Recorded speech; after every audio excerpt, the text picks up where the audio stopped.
ಬಹಳಷ್ಟು ನಾಟಕ ಕಾರ್ಯಕ್ರಮಗಳನ್ನು ಮಾಡಿದ್ದಾರೆ. ಇವತ್ತು ಏನು ಮಾಡಿದ್ದಾರೆ ಅಂತ ಹೇಳಿದ್ರೆ, ಈ ಕಲಾವಿದರನ್ನು ಒಟ್ಟು ಮಾಡಿ ಕಲಾವಿದರನ್ನು ಕೂಡ ಅವರ ತಲೆಗೆ ವಿಷ ಬೀಜ ಬಿತ್ತುವಂತ ಕೆಲಸವನ್ನು ಮಾಡಿ ಅವರನ್ನು ಮತಾಂತರ ಇರ್ಬೋದು, ಅವರಿಗೆ ಬೇರೆ ಬೇರೆ ರೀತಿಯ ಒಂದು ಆಮಿಷ ನೋಡುವಂತ ಕೆಲಸ ಮಾಡಿದ್ದಾರೆ. ಪ್ರಕಾಶ್ ರಾಜ್ ಅವರೇ, ತಾವು ಕರಾವಳಿ ಅವರು, ತಮಗೆ ತುಳು ಗೊತ್ತಾಗ್ತದೆ, ಕನ್ನಡ ಅರ್ಥ ಆಗ್ತದೆ. ಅದರಿಂದಾಗಿ ತುಳುವಿನ ಭಾಷೆಯಲ್ಲಿ ಹೇಳಬೇಕಾದ್ರೆ ತುದೇಕೆ ಜಾಸ್ತಿ ಅಡಲ, ಕಡಲ ಜಾಸ್ತಿ ಅಬುಜ ಅಂತ. ಯಾಕಂದ್ರೆ ತುದೇಕೆ ಜಾಸ್ತಿ ಅಲ್ಲ, ಕಡಲ ಜಾಸ್ತಿ. ಅದರಿಂದಾಗಿ ಪ್ರಕಾಶ್ ಅವರೇ, ರಾಜ್ ಅವರೇ ಅದನ್ನು ಅರ್ಥ ಮಾಡಿ ನಿಮ್ಮನ್ನು ಇಲ್ಲಿಂದ ಬಂದು ಏನಾದ್ರು ಅಧಿಕ ಪ್ರಸಂಗ ಮಾಡಿದರೆ ಆ ಅರಬ್ಬಿ ಸಮುದ್ರದಲ್ಲಿ ನೀವು ಹೇಳ್ಬೇಕಾಗ್ತದೆ. ಅದರಿಂದಾಗಿ ನಿಮ್ಮ ಜೀವನ ಮೀನಿಗೆ ಆಹಾರ ಆಗ್ಬೋದು ಮುಂದಿನ ದಿನಗಳೇ ಅಂತ ಈ ಸಂದರ್ಭದಲ್ಲಿ ನಾನು ಎಚ್ಚರಿಕೆ ಹೇಳಲಿಕ್ಕೆ ಬಯಸಿದ್ದೇನೆ. ಖಂಡಿತವಾಗಿಯೂ ಮಾತನಾಡುವ ಸಂದರ್ಭ ಇದಲ್ಲ. ನಾವೆಲ್ಲರೂ ದಿನನಿತ್ಯದ ನಮ್ಮ ಜೀವನದಲ್ಲಿ ಇವತ್ತಿನಿಂದ ದೇಶಕ್ಕಾಗಿ ನರೇಂದ್ರ ಮೋದಿಯ ಪರವಾಗಿ ನಾವೆಲ್ಲರೂ ಎದ್ದು ನಿಲ್ಲಬೇಕು. ಪ್ರಾಣ ಹೋಗೋ ತನಕ ಆದರೂ ಕೂಡ ನಾನಂತೂ ಸಿದ್ಧ, ನರೇಂದ್ರ ಮೋದಿಗೆ ಜೀವಗೊಳ್ಳಲಿಕ್ಕೂ ಸಿದ್ಧ. ಖಂಡಿತವಾಗಿ ಇಂಥ ವ್ಯಕ್ತಿಗಳನ್ನು ಸಹಿಸಲಿಕ್ಕೆ ಸಾಧ್ಯ ಇಲ್ಲ ಎಂಬ ಮಾತನ್ನು ನಾನು ಈ ಸಂದರ್ಭದಲ್ಲಿ ಹೇಳುತ್ತಾ, ಬಹುಶಃ ಈ ಒಂದು ವೇದಿಕೆಯಲ್ಲಿ ಒಂದು ಕೊನೆಯ ಎಚ್ಚರಿಕೆಯನ್ನು ನೀಡಲಿಕ್ಕೆ ಬಯಸ್ತೇನೆ. ನಮ್ಮ ಜಿಲ್ಲೆಯಲ್ಲಿ ಕೆಲವೊಂದು ಅಧಿಕಾರಿಗಳು ಇವತ್ತು ಬ್ಯಾರಿಗಳ ಇಂಜಿಲನ್ನು ಬೂಟನ್ನು ಹಾಕುವಂಥ ಅಧಿಕಾರಿಗಳಿದ್ದಾರೆ. ಇವತ್ತು ಬಹಳಷ್ಟು ಮದ್ರಾಸಗಳಿಗೆ ಪರ್ಮಿಷನ್ ಕೊಡ್ತಾರೆ, ಬಹಳಷ್ಟು ಮತಾಂತರ ಕೇಂದ್ರಗಳಿಗೆ ಪರ್ಮಿಷನ್ ಕೊಡ್ತಾರೆ.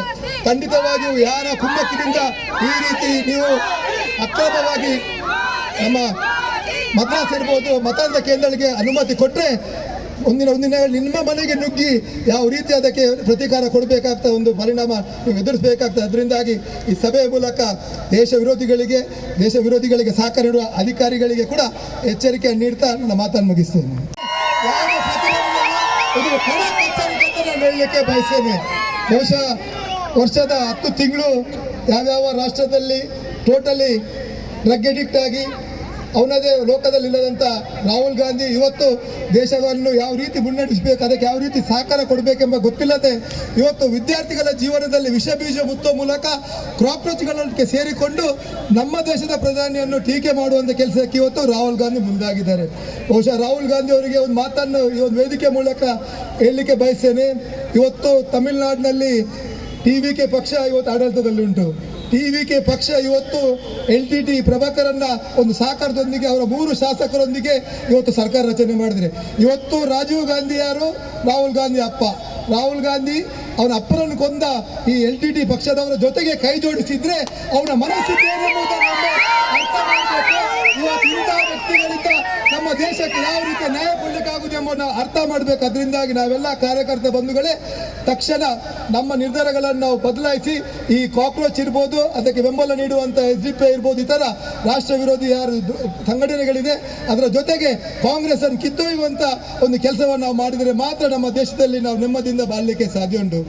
ಇವತ್ತು ಯಾವ ರೀತಿ ಸೋನಂ ವಾಂಗ್ಚು ಇರ್ಬೋದು, ಬೇರೆ ಬೇರೆ ಜನರು ಇವತ್ತು ಕಾಂಗ್ರೆಸ್ಸಿನ ನೇತೃತ್ವ ಹಿಡ್ಕೊಂಡು ಇವತ್ತು ಪ್ರತಿಭಟನೆ ಮಾಡಿದರೆ ಬಹುಶಃ ಯಾವುದೇ ವಿದ್ಯಾರ್ಥಿಗಳ ಮೇಲೆ ಒಂದು ಕಾಳಜಿಯಿಂದ ಅಭಿಮಾನದಿಂದ ಅಲ್ಲ. ಇವತ್ತು 3 ವಿಚಾರಗಳನ್ನು ಮುಂದಿಟ್ಟುಕೊಂಡು ಅವರು ಮಾಡಿದ್ದಾರೆ. ಇವತ್ತು ನರೇಂದ್ರ ಮೋದಿ ನಮ್ಮ ದೇಶದಲ್ಲಿ ಆಡಳಿತ ಮಾಡಿದ ನಂತರ ಇವತ್ತು FCR ಬಿಲ್ ಅನ್ನು ತರುವಂತಕ್ಕೆ ಮುಂದೆ ಆಗಿದ್ದಾರೆ.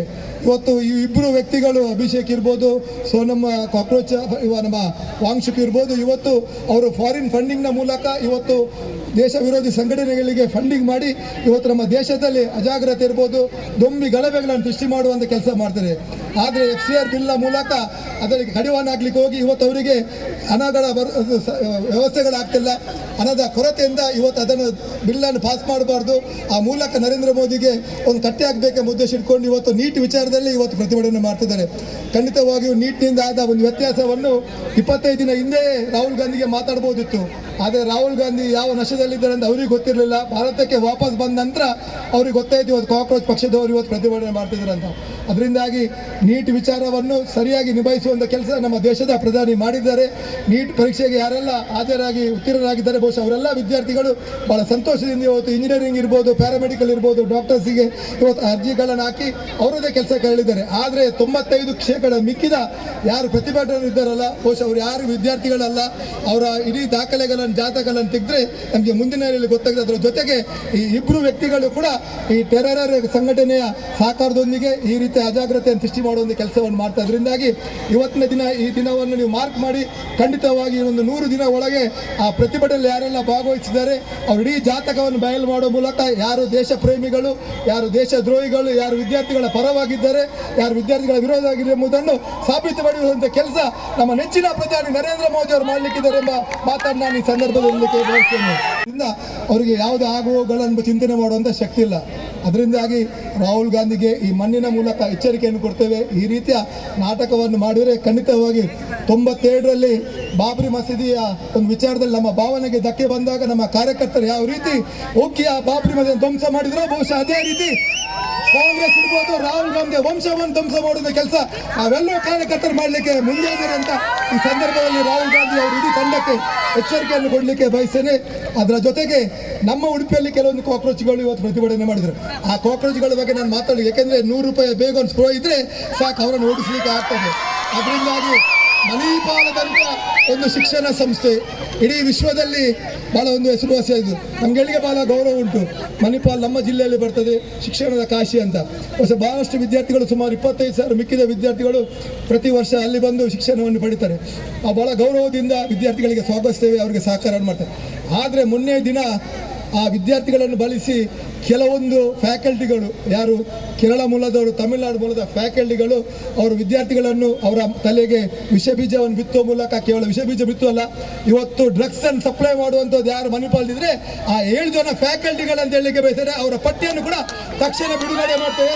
ಪೊಲೀಸರು ಮೇಲೆ ಕ್ರಮ ಕೈಗೊಳ್ಳದಿದ್ರೆ ಆ ಪೊಲೀಸ್ನವರ ಕೆಲಸವನ್ನು ಮುಂದೆ ನಾವು ಮಾಡಬೇಕಾಗಿದೆ. ಯಾಕಂದರೆ ನಮ್ಮ ದೇಶ ಸುರಕ್ಷತೆ ಇರಬೇಕಾದ್ರೆ ಆ ರೀತಿಯ ನಿರ್ಧಾರಗಳಿಗೆ ನಾವು ಮುಂದಾಗಬೇಕಾಗಿದೆ.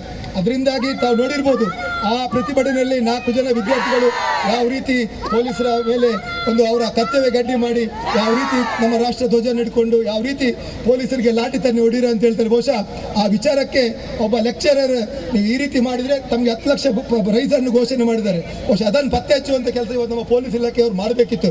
ಒಂದು ವೇಳೆ ಆಗದಿದ್ದರೆ ನಾವು ಅದರ ಇಡೀ ವಿವರವನ್ನು, ಅವರ ಇಡೀ ಮಾಹಿತಿಯನ್ನು ಕೊಡಲಿಕ್ಕೆ ಬದ್ಧರಿದ್ದೇವೆ. ಕ್ರಮ ಕೈಗೊಳ್ಳದಿದ್ದರೆ ನಮ್ಮ ರೀತಿಯಲ್ಲಿ, ಯಾಕೆಂದೇಳಿದರೆ ಪೊಲೀಸರು ಇರುವ ದೊಣ್ಣೆಯು ಕೂಡ ನಮ್ಮ ಕೈಯಲ್ಲಿ ಕೂಡ ಹಿಡಿಲಿಕ್ಕೆ ಅದು ಸಾಧ್ಯ ಉಂಟು. ಅದರಿಂದಾಗಿ ಅದರ ಪರಿಣಾಮವನ್ನು ಕೂಡ ಆ ಸಂಸ್ಥೆಯ ಕೆಲವೊಂದು ಮುಖ್ಯಸ್ಥರು ಯಾರೆಲ್ಲ ಪ್ರತಿಭಟನೆಗೆ ಸಹಕಾರ ಮಾಡಿದ್ದಾರೆ ಅವರು ಕೂಡ ಅದನ್ನು ಎದುರಿಸಬೇಕಾಗ್ತದೆ. ಅದರಿಂದಾಗಿ ಇವತ್ತಿನ ಈ ಪ್ರತಿಭಟನೆ ಕೇವಲ ಪ್ರತಿಭಟನೆ ಅಲ್ಲ, ಇದೊಂದು ಕೊನೆಯ ಎಚ್ಚರಿಕೆ. ನಮ್ಮ ತಾಳ್ಮೆಯನ್ನು ಪರೀಕ್ಷೆ ಮಾಡಲಿಕ್ಕೆ ಹೋದರೆ ಖಂಡಿತವಾಗಿ ನಾವು ತುಂಬಾ ಸಹಿಸುವುದಿಲ್ಲ, ಅದನ್ನು ಬಿಡುವಂಥ ಪ್ರಶ್ನೆ ಇಲ್ಲ. ಅದರಿಂದಾಗಿ ಇವತ್ತು ಯಾವ ರೀತಿ ಕರಾವಳಿ ಭಾಗಕ್ಕೆ ಅನ್ಯಾಯ ಆಗಿದೆ, ಖಂಡಿತವಾಗಿ ಅನ್ಯಾಯವನ್ನು ಸಹಿಸುವಂಥದ್ದು, ಆ ಅನ್ಯಾಯ ಎದುರಿಸುವಂಥ ಶಕ್ತಿ ನಮಗೆ ದೇವರು ಕೊಟ್ಟಿದ್ದಾರೆ. ಖಂಡಿತವಾಗಿ ಮುಂದಿನ ದಿನಗಳಲ್ಲಿ ತಮಗೆಲ್ಲರಿಗೆ ನ್ಯಾಯ ಒದಗಿಸುವಂಥ ಪ್ರಾಮಾಣಿಕ ಪ್ರಯತ್ನವನ್ನು ನಾವು ಮಾಡಲಿಕ್ಕೆ ಬದ್ಧರಿದ್ದೇವೆ. ಅದರ ಜೊತೆಗೆ